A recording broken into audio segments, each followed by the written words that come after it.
രക്ഷാപ്രവർത്തനം കരയിൽ ഇപ്പോഴും ആ ഭാഗത്ത് ആ കടയിരുന്ന ഭാഗത്തുള്ള മണ്ണൊന്നും പൂർണ്ണമായിട്ട് എടുത്തിട്ടില്ല ശരിക്കും.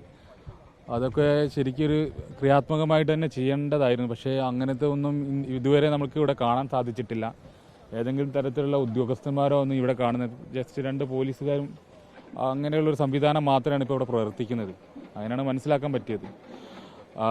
പുഴയിലെ തിരച്ചിൽ എത്രയും പെട്ടെന്ന് ഊർജിതമാക്കാനുള്ള എല്ലാ നടപടികളും കൈക്കൊള്ളണം തന്നെയാണ് ഞങ്ങൾക്ക് പറയാനുള്ളത്.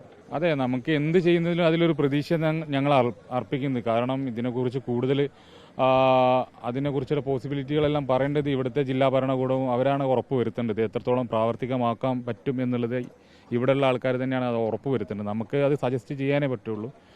അതെല്ലാം പിന്നെ ഓപ്പറേറ്റർ വരുന്നുണ്ടല്ലോ, അവർ പ്രാഥമിക ചെക്കിങ്ങിന് ശേഷം അവർക്ക് മനസ്സിലാവുമല്ലോ ഇവിടെ അത് ചെയ്യാൻ പറ്റുമോ ഇല്ലയോ എന്നുള്ളത്. ഇല്ല, ഇന്നലത്തെ പറഞ്ഞ ഇവിടെ എന്ത് പറഞ്ഞോ അതിൻ്റെയൊക്കെ വിപരീതം തന്നെ ആയിരുന്നല്ലോ എന്നാണ്. അതേപോലെ തന്നെ ഇന്നലെ പറഞ്ഞു കരയിൽ രക്ഷാപ്രവർത്തനം ഉണ്ടാകും എന്ന് പറഞ്ഞിരുന്നെങ്കിൽ കൂടിയിട്ടും അങ്ങനെ ഒരു സാഹചര്യം ഇവിടെ ഇല്ല. ഇപ്പം ഉണ്ട്.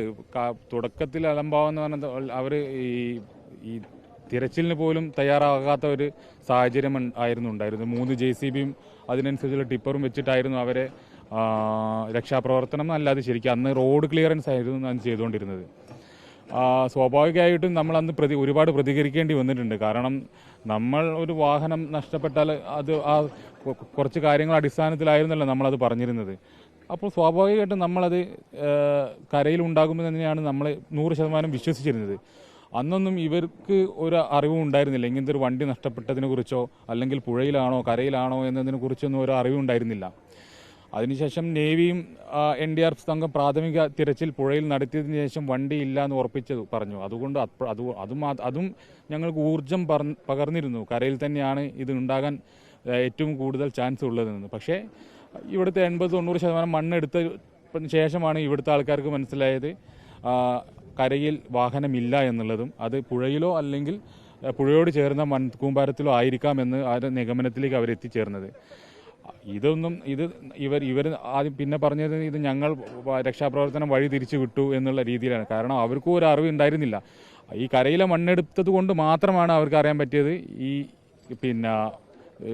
ടിപ്പർ ലോറി അവിടെ ഇല്ല എന്നുള്ളതും അത് പുഴയിലോ അല്ലെങ്കിൽ അവിടെയാണ് ഉള്ളതും. അങ്ങനത്തെ സാഹചര്യങ്ങളൊക്കെ ഉണ്ടായിരുന്നു. പക്ഷെ അതിനുശേഷം ഒരു ക്രിയാത്മക പ്രവർത്തനം നടത്തി.